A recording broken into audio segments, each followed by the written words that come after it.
Hotel history is created for adult audiences. Content may not be suitable for all listeners. Discretion is advised. You're listening to Hotel History. We take you with us through the sordid history and scandals of some of the world's most famous and infamous hotels. I'm Dieta. And I'm Yael. Let's get started. Well, we are so excited today. We have a special interview with JQ Louise. We would love for you to tell everybody who you are, what you're about, what you do. Yeah, I'm so happy to be on today. So, my name's JQ Louise. I'm a travel writer and influencer based in Boston. I've been doing this since 2016, and I love checking out unique hotels and especially historic hotels. So I'm really happy to be on today, and we're actually talking about one of my favorite destinations as well. Yeah, today we are talking about the Cannes hotels in where's in the south of France, right? I knew it was there, but I keep on thinking it's in Monaco. Oh, it's close. Yeah. No, so my brain, I'm like, is it France or is it Monaco? And also, we're going to be talking about a hotel having to do with Grace Kelly, and oh, yeah, you know the connection there. So in my head, but yeah, and the Cannes Festival is going to be happening soon, right? In May, in the beginning of May. Yeah, like mid-May. And I know it's coming up like really soon. And what else? In Boston, we have the Boston Marathon this Monday, like this coming Monday too. Oh, yeah. Oh, wow. Wow. This week is like really intense. And there was actually a marathon here too, like a few days or right before Passover or Coachella. Yeah. And that was actually crazy. How many people come into Boston for the marathon? So there's 30,000, like over 30,000 runners. And then, everybody brings guests, family and friends and everybody. It's like, it's our most international event. And I even noticed like this whole week, everybody around town, you hear way more languages being spoken, and you see all these athletic people just walking around. And, they're obviously just like, they're tourists, like they're walking around having fun, like, checking things out. But they're all wearing like the coolest sporty stuff too. Like everybody around here is like, it's so fun being in Boston the week before the marathon. And then the weekend before the marathon, it's a ton of fun because it's just like a ton of stuff going on. That sounds fun. Yeah. I bet the hotels are booked. Yeah. It's literally their peak season. Like this time, like this week is the busiest. And then like it's even busier than like Christmas and New Year's and like holiday time. It's way busier for us this week. Wow. Busier than St. Patrick's Day? Yeah, because honestly, for St. Patrick's Day, it's just everybody who lives here. Like nobody's coming. I mean, some people come here for St. Patrick's Day, but like for the hotels and everything, like they've been booked for like months. Oh, that makes sense. Yeah, because the Boston Marathon, everyone could participate. It's like a whole thing. I knew it was big, but I did not know 30,000 runners. That's insane. And like everything's like everybody has the day off from like a lot of businesses closed too. Like, people have day off from school, and like tons of offices, and everybody closes too because it's just too busy. Like everybody's just going to the marathon. That's so funny. That's so nice though. It's like a collective thing, like it's like a holiday for the whole town. I love it. Yeah. Okay, so should we talk about? Let's talk about Cannes.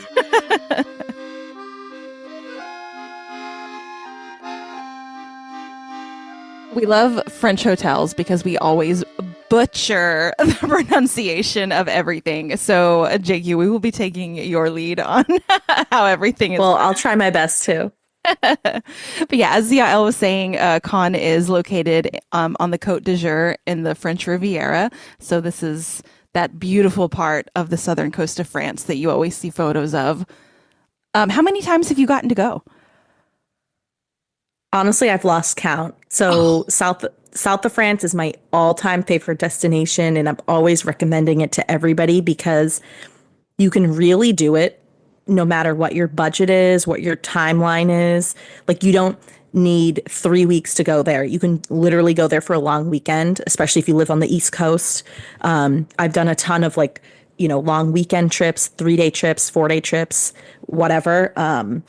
Because I also like from New York, there's direct flights to the Nice airport, and like from Boston, I've just connected through either London or, usually London, but sometimes through New York. But yeah, it's literally my favorite destination. Wow. So I didn't know it was so accessible. To me, the south of France, which is one of my top places I want to visit, um, is sounds fancy, expensive, and if I go there, they might spit on me and say, "Go back home." Like, what are you doing? No, and the people are so friendly. Like That's what I heard. they're so friendly. They love tourists. Like honestly, they love people visiting.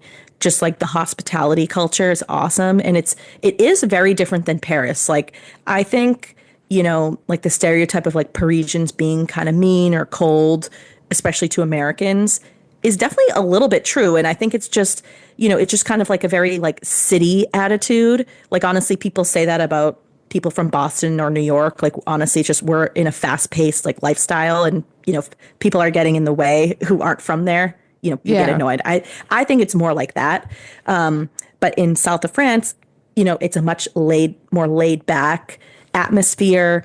It is where a lot of people retire. Like there's definitely kind of like that Florida vibe a little bit of like a lot of Oh. retirees with their little dogs walking around. But in like the coolest way. Like they're also like the coolest like old ladies walking around in like fur coats with their little Pomeranians like all year round. Um, it's just a very cool like retro vibe. And you can, kind of do it in any way that you want. Like there's boutique hotels, there's ultra luxury hotels, there's tons of Airbnbs. Um, and yeah, there's tons of awesome beaches, and a lot of them are just public free beaches too. Oh, wow. Okay, you're making me really want to go. Yeah, and how could you be in a bad mood with when you live on the French Riviera? That's it. Exactly. It's sunny all the time. Like it's literally like I forget what the sunny day count is, but it's like 95% of the year you get like sunny days. Oh, so similar to LA and San Diego. Okay. Yeah. It's kind of like a San Diego type vibe, I think. Oh. Oh, okay. Yeah, no, people in San Diego are really nice. That sounds That great. may that makes sense. Yeah, that does sound great. I really want to go. But yeah, what you said about Paris is right. I dated someone who is from Paris, born and raised, and he was like, they're fucking assholes. Like he didn't deny. He's like, there's a reason I don't live there anymore. So it's good to hear that maybe there are other places. I think France needs to take its reputation back, but the people from the suburbs and outside of Paris need to do it. So Well, it's just like also, usually like in America, if you meet somebody from France, usually they're from Paris because, they come to America for school or for work or whatever. So I feel like we just usually meet Parisians. And I feel like that's why, yeah, I don't that's know. true. And they're always Hmm. nice. Like the Yeah. Parisians here are not, but I think they're aware of the Parisian reputation. Uh, it's kind of like New York, but I don't know enough about Parisian actually to make an assumption. Because my dad said he went to Paris once and he didn't speak the language. He didn't speak anything except like Romanian, and he this Parisian guy like literally took his hand and like showed him where he needed to go. It was really nice to him. So from then Oh, on, he's like, "What are you talking about? The Parisians are so nice." I mean, Like, hey, it's who you meet, and it's yeah, honestly how what you put out there too. yeah, that's true. Yeah. So you know what? We're this is a love letter to France. We love you. One of the reasons that Cannes is so popular and well known now is because of the film festival. So I wanted to talk a little bit about just the start of the film festival first before we jump into the hotels. So I was reading that the first, like the idea of it was born like right before World War II, because apparently the Venice Film Festival was the big deal back then, but they started to have some issues with it because of the rise of fascism, and apparently the fascists in Italy were starting to try to have a little bit too much influence on the film festival. And so the French government was like, that's enough. We can do it ourselves. And so they were going to start the Cannes Film Festival in 1939, but they had to cancel it because Germany invaded Poland and World War II started. So they had to wait until 1946, and that's when it officially really got going. And it started by showcasing films from 21 countries, and it was pretty much a hit from day one and has been going on, I think, every single year since then. I don't think it's been canceled since World War II. Like that's cool though. I didn't realize it was because like, in Italy it was become, the fascists were rising and everything. So then the French wanted to have like a, Yeah, I had a no more idea there even was a Venice Film Festival. Never heard of it. Did you see, I feel like last year the pictures from the Venice Film Festival finally like went viral. It was like George Clooney and Amal Clooney. There were a few pictures of them like getting off of one of those beautiful like Riva boats in the canal, and they were going to an event or something. And I think everybody, like I only really, it got on my radar honestly last year because of these photos. And it just like went super viral because of, their outfits and everything. And they were just like awesome photos of them just like getting off of this boat. So I feel like Venice is like Yeah. coming Brought it back around. back. Yeah, maybe because of George Clooney. They just needed that one viral moment. It still Mhm. doesn't have the same reputation as Cannes, I feel like. To also mention that, yeah, Italy was going through its fascist period, but so was France. I guess Francis wasn't quite as developed yet.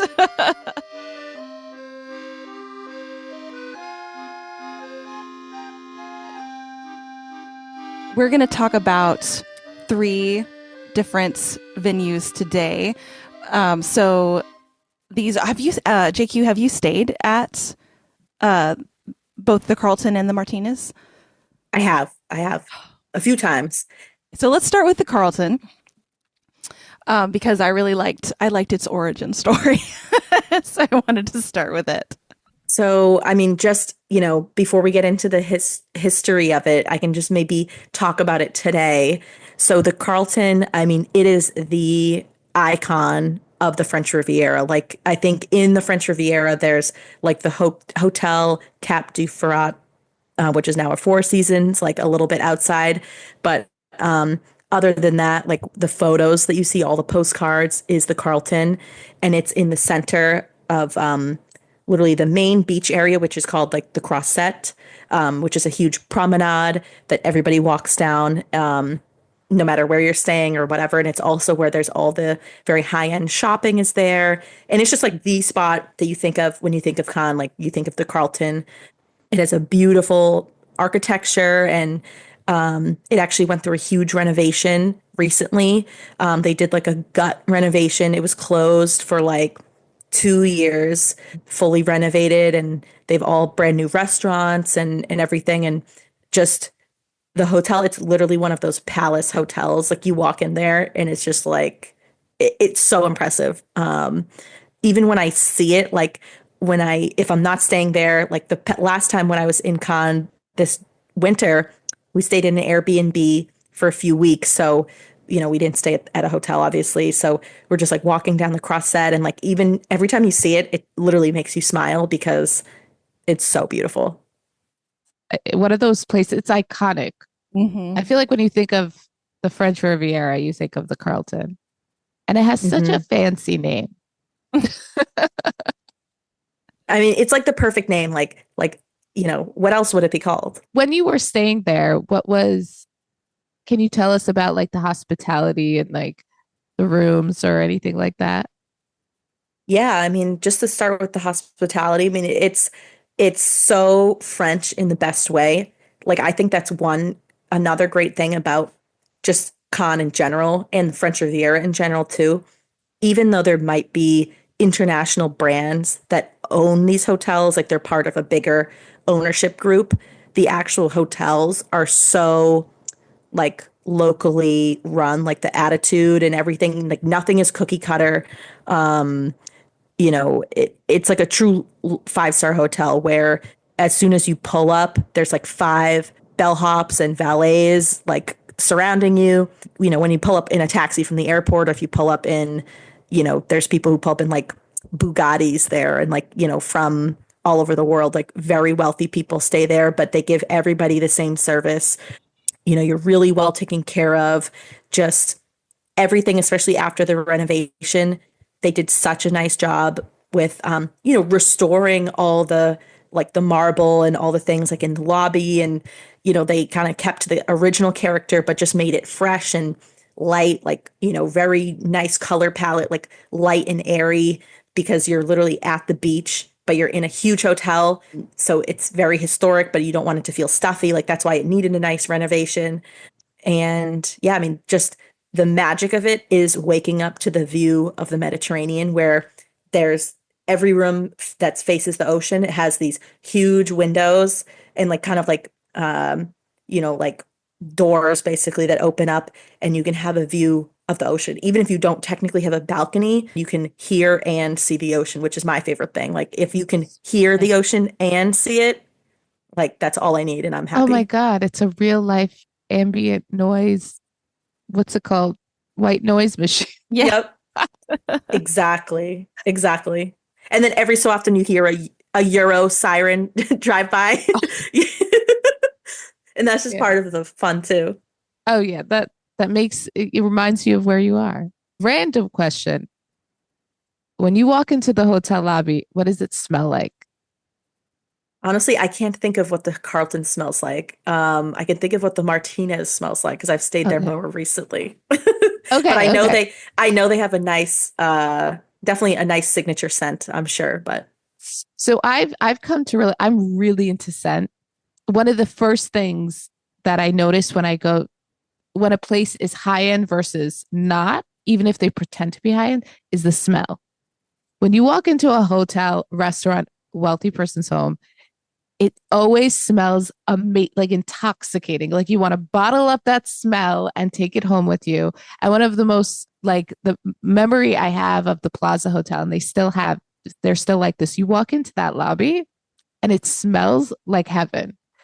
And me and Deanna have been to a lot of places, a lot of historical places that, you know, they're really cool in a lot of ways, but they smell historical and that's not a good thing.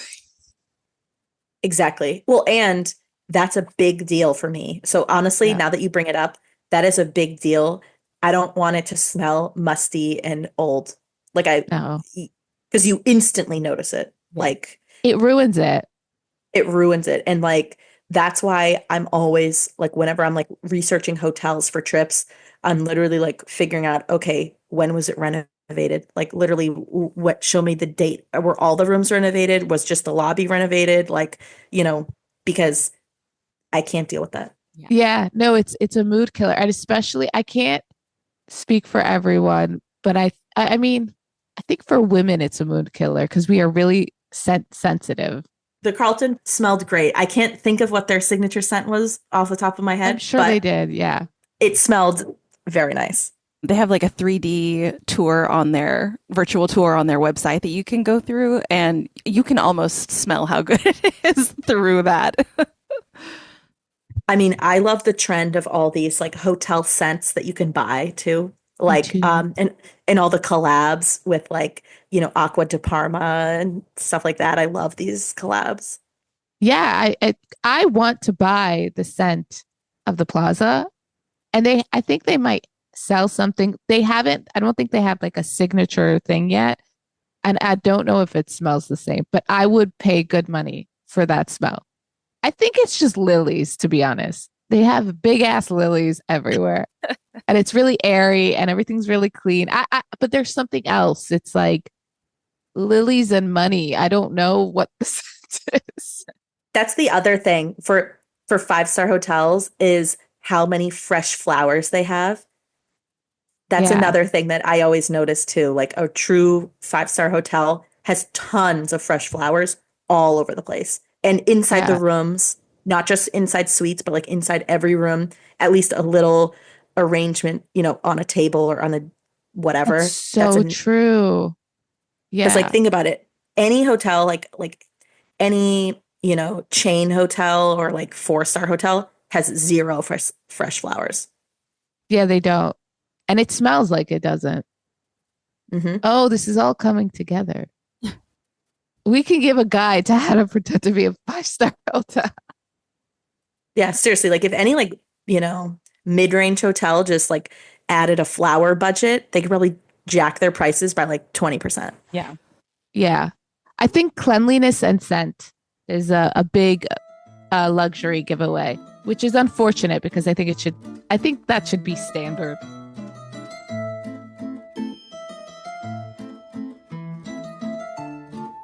So the Carlton has this really interesting history. It actually started from a love story, which is so nice.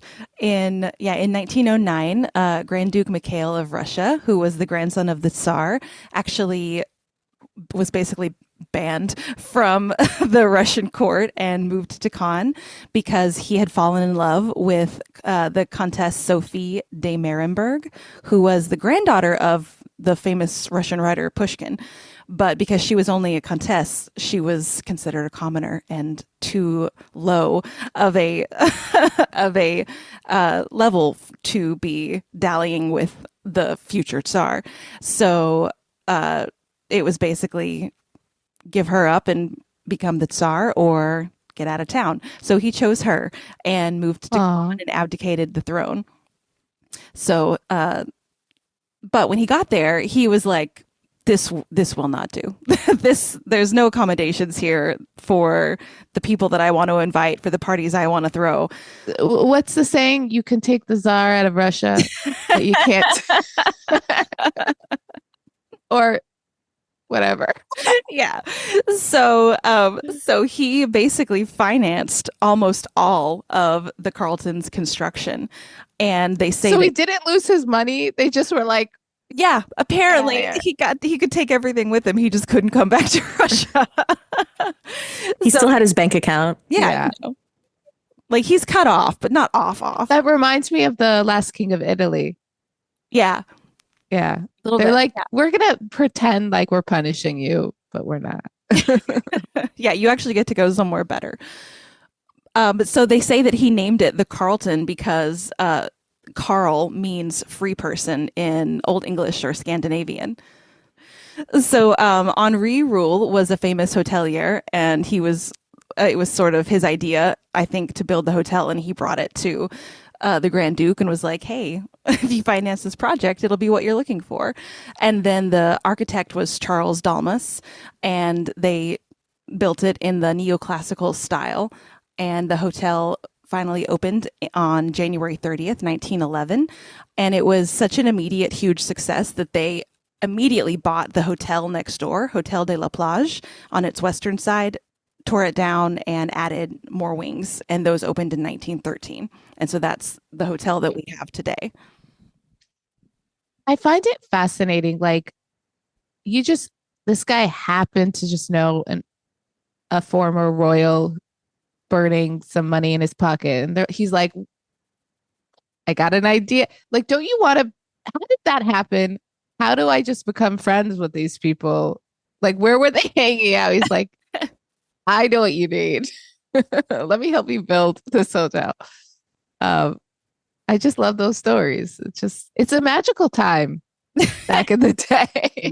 Well, Cannes started as a fishing village. Like it was a tiny unknown place, but a lot of the wealthy aristocrats, especially from Britain, discovered it and started coming there to vacation in the winter. And so it slowly started to build up as this winter resort town. And so I think all of the hoteliers in the area probably started noticing where the money was going.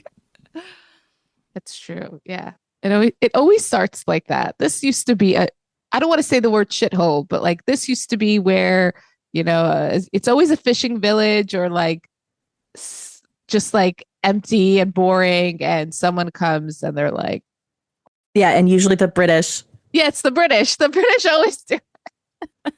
They're like, look, we love Britain. We don't want to be there all year long.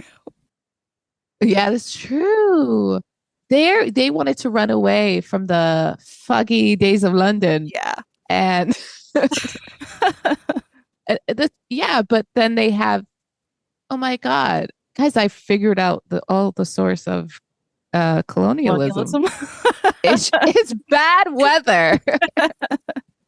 It reminds me of the guy who started the Savoy Hotel. He was one of those people, those British aristocrats that like went everywhere and purposely wanted to find, the best of them. He would come later, probably, if he was still alive, actually. He died before Cannes existed Yeah, as it yeah, is. he did. So But he definitely would have gone there to steal chefs for the Savoy if he yeah, had still yeah. been alive. That was his This whole shtick. hoteliers have a lot of drama and scandal. The more we learn about it, it's really interesting. Yeah, behind the scenes, there's a lot of drama.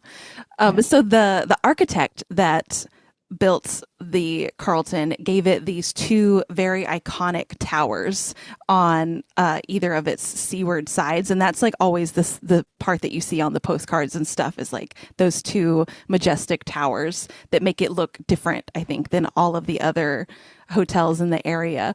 But apparently he was obsessed with this courtesan named La Belle Otero, and he allegedly modeled those towers off of her breasts.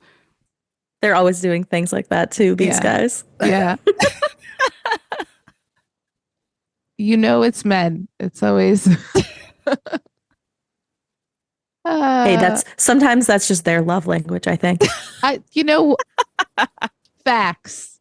That is their love language. Can I get a man whose love language would just build me a hotel the shape of my boobs? That's all I'm asking. That's all we need. Yeah. You know what? Respect. You know what I love though? It's that it's very much French because she's a courtesan and like I feel like in other cultures would be looked down upon. And she's it's just like respectful to be that. They are very progressive. Yes, Those she French. was the courtesan that of the time that ruled the French Riviera, had affairs with multiple heads of state, and she was basically, her whole point in life was to be beautiful and have men fall at her feet. Basically, was what she said. She was like, "This is the point of my life," and I've Ah, accepted that. good for her. Yeah. So, and now she has this landmark tribute to her beauty for decades and decades after she's passed on. So, Is it still the original? mhm. Wow. That's cool.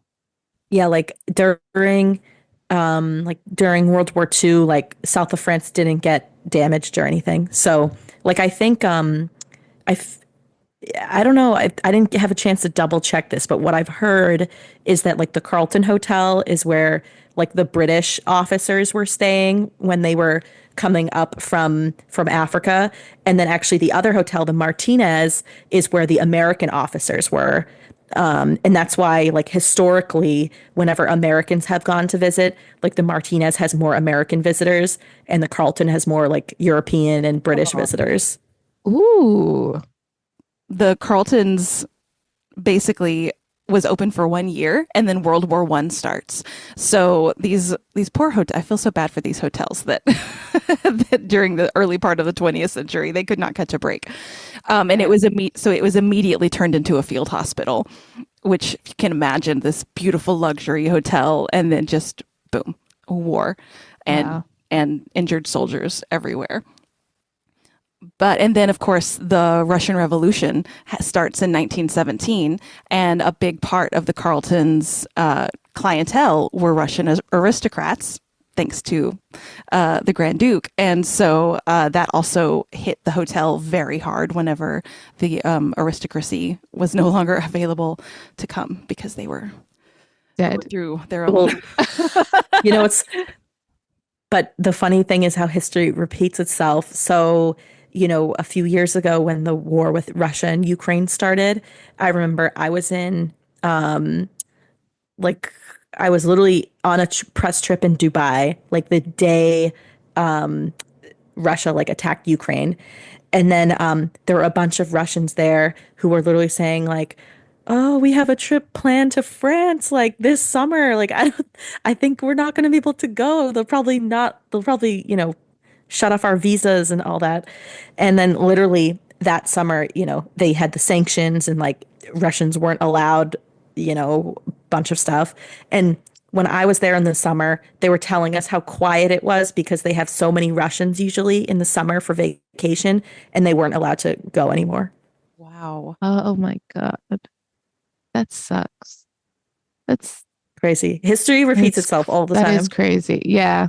It sucks that like regular citizens have to deal with the consequences of these leaders. And it's Yeah. like you. I just wanted to go to France, you know? Yeah. Like, they were just regular people, like, Yeah. like they were at the Yeah. same hotel as me. Like, I was like, oh, that's crazy. Like, and what can you even say to these people? Because it's like, you know, it's not Yeah. their fault. It's not my fault. It's like, Yeah. Yeah. the government's can do whatever it wants to do.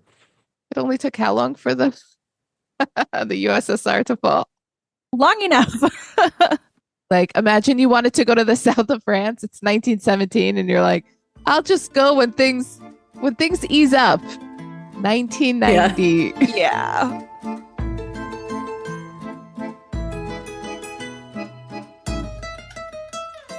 Well, in pursuit of world peace, the League of Nations held an unofficial summit at in Cannes in 1922, and so this was not like an official conference, but they were there to prepare for the Genoa conference.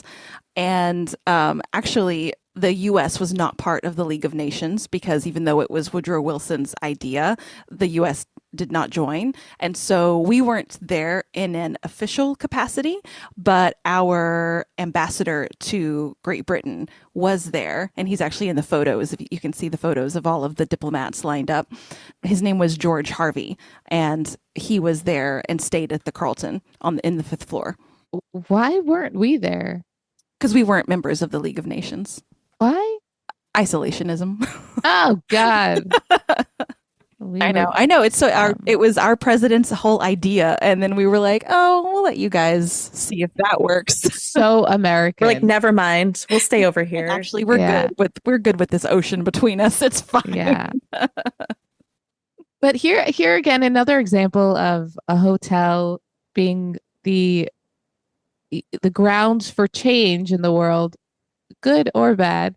It's fascinating that this was where I didn't know that about the League of Nations at all, that they even like met up in a hotel.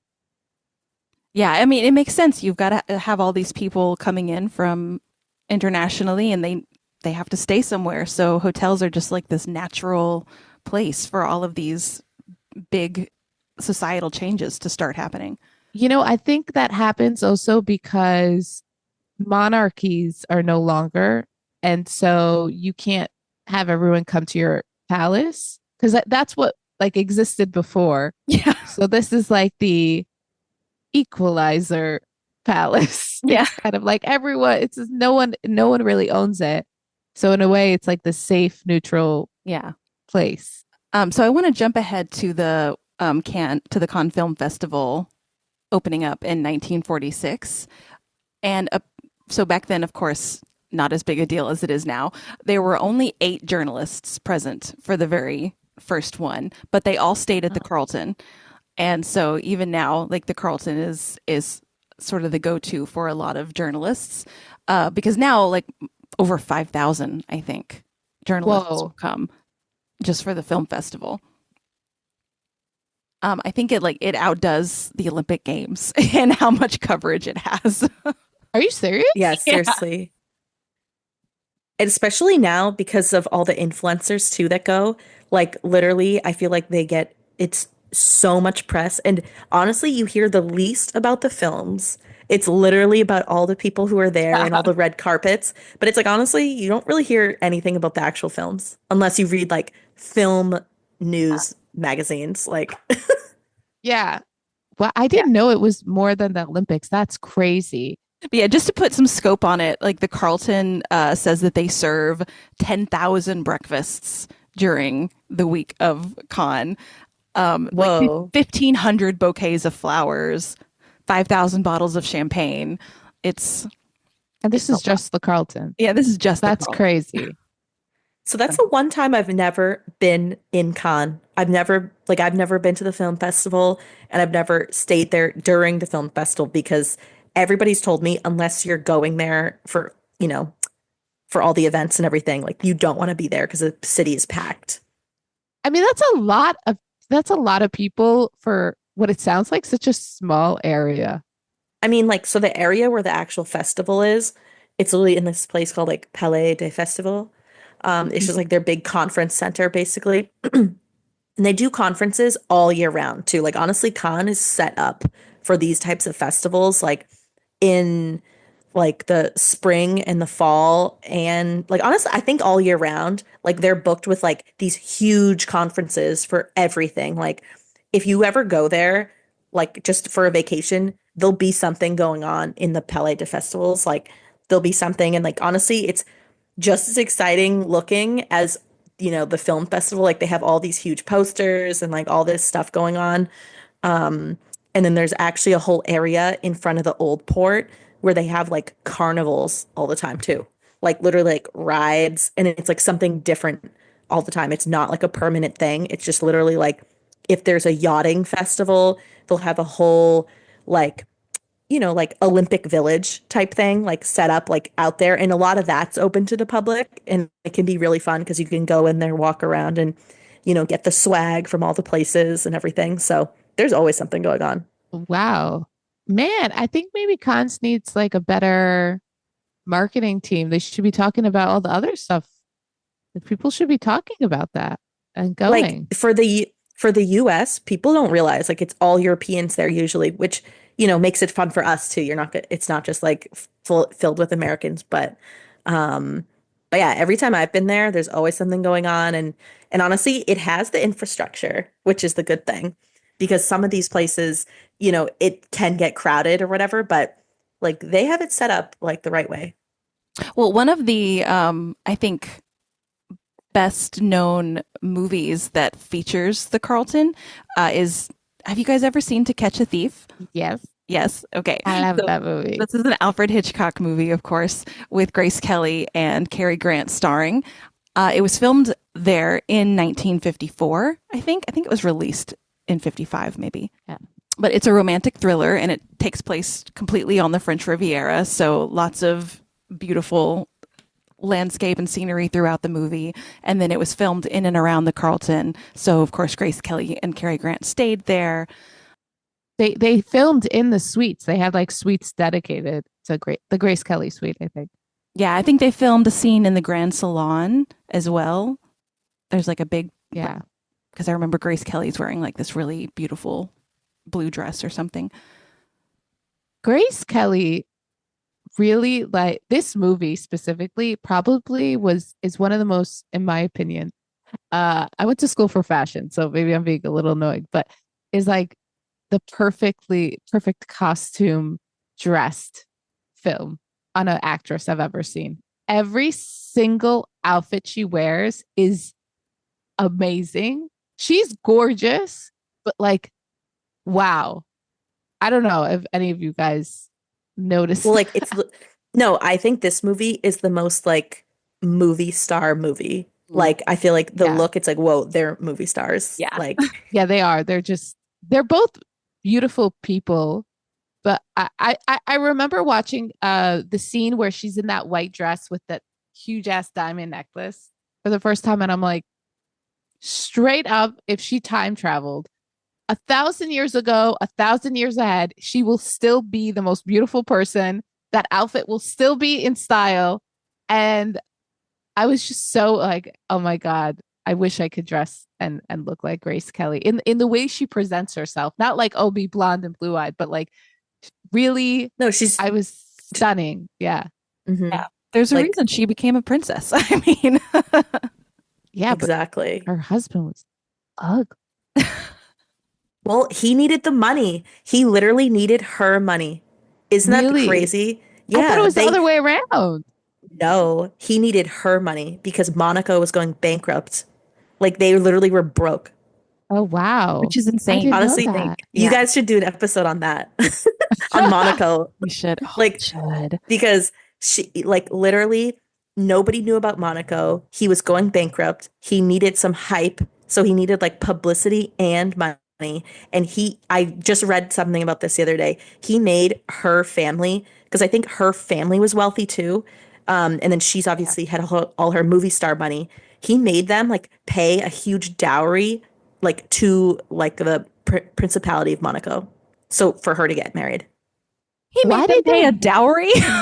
What? Yeah, Don't understand like this. Like, what they were was broke they sure, but what was the appeal for her to marry him? to just be a princess. Literally, like they tricked her. Like they kind Oh, of hustled Grace Kelly Oh my God. that's horrible. because he had That a palace, like he had, it looked very nice, but it was kind of like those British aristocrats that needed Oh, like yeah. the American heiresses to pay for Mhm. them because they were like house poor. Yeah, the poor nobility. Yeah, and they had like their fake, like not fake, but like they had status, but they had nothing to back it up. wow. Grace Kelly got hustled. You're right. You know what's Hmm. crazy though? I mean, it explains a lot of her later years, but she was Hmm. I don't want to call her names because I have a lot of respect for her, but she was a player, okay, to put it. You know about this? Does anyone? Yeah. She had like multiple affairs with a lot. Basically, I don't know what was happening with her, but there's a story where she was, I think, staying at the Chateau Marmont and she was in the lobby, like picking up men. Yeah. And she'd just be, or like, she'd be like, you know, let that man know to come to my room. And the guy's like, I don't know you. And she's like, just meet me in my room. So Hey, respect to she was just her. a character. She was a She, character. yeah, Like, but what's so confusing to me is this woman who obviously had a lot of affairs, like the fellas, but then ends up with a prince who, I mean, not to be rude, but I'm going to be rude because it sounds like he's an asshole, was ugly. He was not an hmm attractive man. no, I know exactly what you're talking about. He was not good looking. Like honestly, I think it was just like the only option. Like if it was her today, like she would be marrying somebody from like Dubai or like somewhere like Mhm. that. You know what I mean? But honestly, that was probably the only prince that she ever met. Like if she met another prince, she would have just married a different one, I think. So bizarre. I think she also wanted to quit acting, right? And so maybe she saw Hmm. it as an escape because she saw it as an escape where if she leaves the US and she just becomes like, yeah, princess, then she'll retire and you know. I think there's a lot to more to it, but that's really sad. Grace Kelly deserved a better ending than that. And then she died in a car accident or something, right? I don't know. I heard she died in a car accident off one of those cliffs. Oh, Yeah, yeah, because I think I there's oh, do you like old Hollywood stuff? Are you a Yeah. Yeah, okay. yeah. Have you ever heard of this podcast called You Must Remember This? Mm-mm. Oh my God.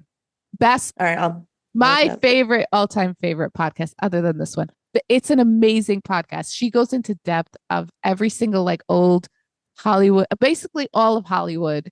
It's really fascinating. I listened to the episode about Grace Kelly, and I believe what happened was is she had a stroke or a heart attack. Something happened while she was driving. She didn't just drive off the cliff or like it Oh, was I didn't even know something. she was driving. I thought somebody else was driving. I think she was driving and she had a stroke, and it's just really unfortunate.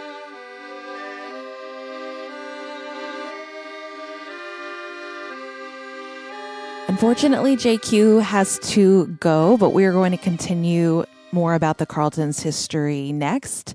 Thank you, JQ, so much for joining us. And of course, we're going to share more of our interview with her in part 2 about the Martinez. So also come back for that.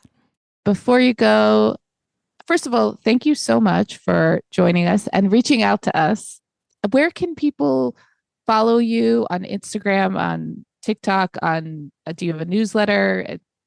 Yeah, I mean, everybody can just follow me on Instagram, TikTok, YouTube, like all the platforms, just at JQ Louise. And you can check out my website, jqlouise.com, for travel tips and itineraries. And you can sign up for my newsletter on my website. I'm very excited about this because I want to know where you're going next. What's up next on your agenda? next week I'm going to Rome. And I'm going for a cool event actually too. So they're having like the first ever Roma Concorso. So it's like a concours d'elegance, like a Oh, classic car show basically. Oh my gosh. Um, but ooh. it's the Anantara of Rome is hosting it, and it's the first one ever. So there should be some like very cool cars and like just like some fun events to go to. So I can't wait. What a perfect retro feeling event in Rome. Like that's Exactly. so I great. know. Super retro. Gotta watch Roman Holiday. Yeah. Oh my God. I literally downloaded it so I can like watch it on the plane. Yes. Um, they sent me the list of the cars and they're all from like, the 50s and 60s and 70s, like all these like super rare Ferraris and like cool stuff. So I can't wait.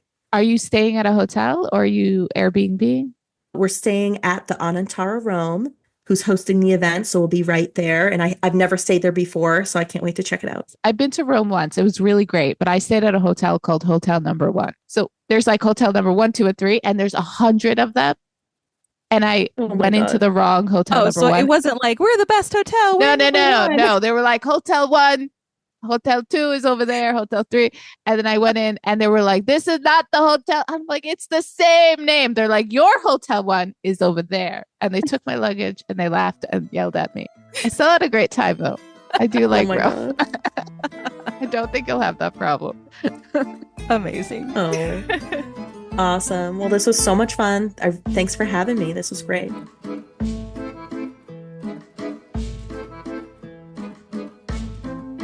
So the Carlton has been the target of several high-profile jewelry robberies, and I think the heists have to be my favorite part of the Do you histories.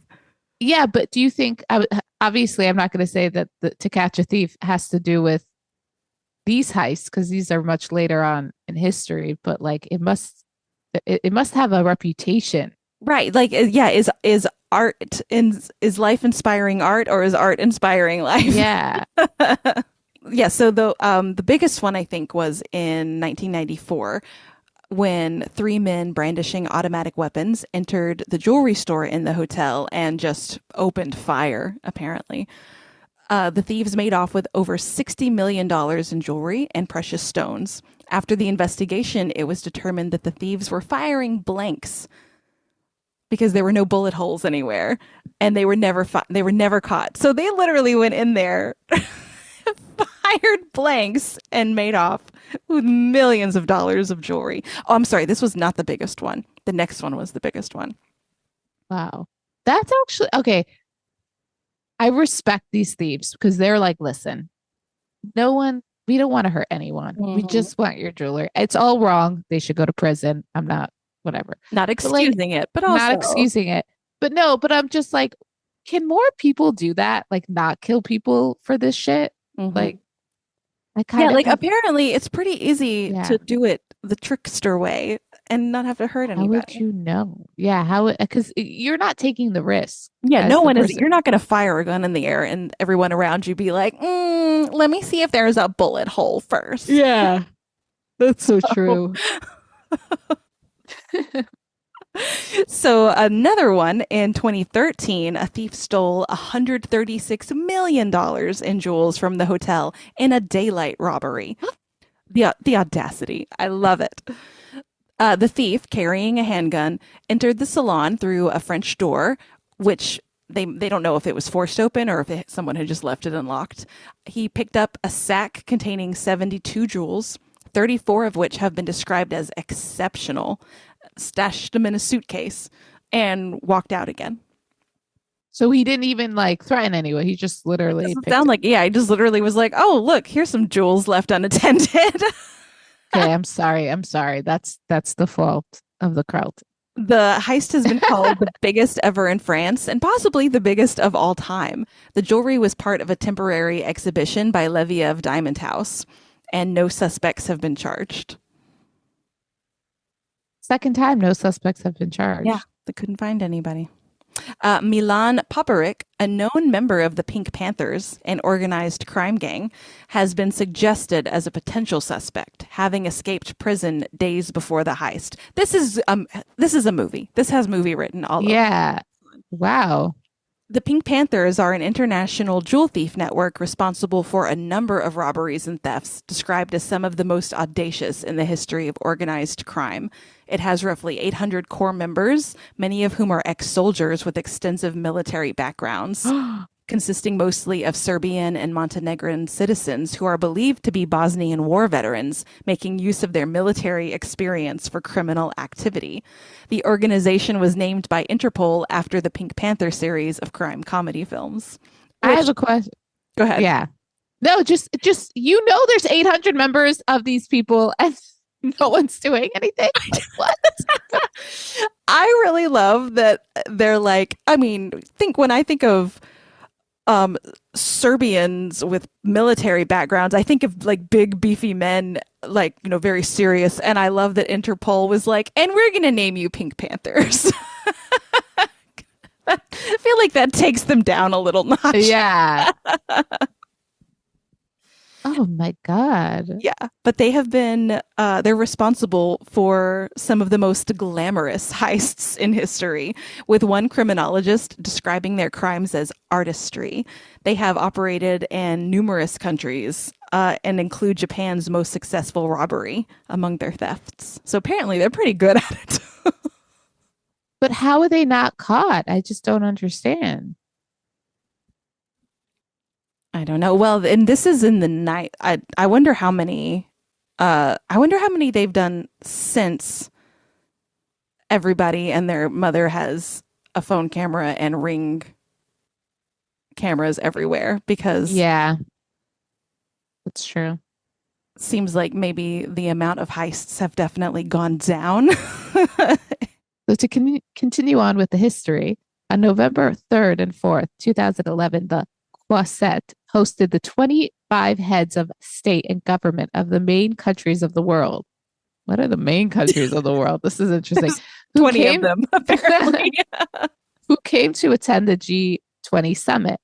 Then President Barack Obama stayed at the Carlton on the fifth floor in the same suite as George Harvey, the American representative who came in 1922 for the League of Nations summit. Full circle. The hotel celebrated its centennial in 2013. Lady Butter, the 88-year-old granddaughter of Grand Duke Michael, was in attendance. First of all, respect. I want to change my name to Lady Butter. Like, what the hell? And so she was 88 years old. She was 18 months old when she first stayed at the Carlton. She also never left. Yeah. Between her and George Harvey, when you go to the Carlton, you never leave. You're just there for 100 years. So she's the granddaughter of Grand Duke Michael, the guy who started the hotel. The guy who built it, yeah. That's crazy. This was in 2013. Mm-hmm. She's still alive? Probably not. Maybe. Maybe. It's possible. She could be. She'd be over 100. She's living a long ass time because life is good. Right? I mean, if you're the granddaughter of a Grand Duke and spent most of your life in the French Riviera, I imagine your life expectancy is pretty good. Yeah. It's a retirement place, apparently. After closing due to the COVID-19 pandemic in March 2020, the hotel reopened briefly in August, only to close again on September 10th, 2020, because it was a joke. They were like, just kidding. Just kidding. They were like, you know what? This isn't working out. People are still not leaving their homes. So you know what this means? It's time for an extensive renovation, including the addition of 2 new wings and the restoration of its Carlton Hotel inscription on the facade to show exactly how it looked when the hotel opened in 1913. It reopened on March 13th, 2023 as Carlton Cons a Regent Hotel. The hotel celebrated its grand reopening on May 17th, 2023. The multi-day reopening celebration took place during the 2023 Cannes Film Festival. Appropriate time for its celebration, for its reopening. They're like, oh my God, this just happened to be, they planned it. But they're smart. You know what? Something's there. They're like, no one's traveling. Let's redo this shit. And then when we're back, we're going to be better than ever. We're going to start with a bang. And they did it right. They took 3 years to renovate it. So you know it's better than ever. You know that hotel smells good. Thanks for listening to Hotel History. You can follow us on most social media platforms, Patreon, and Substack by searching for Hotel History or Hotel History Podcast. If you like what you hear, please leave us a 5-star review on Apple Podcasts and Spotify so we can reach more listeners.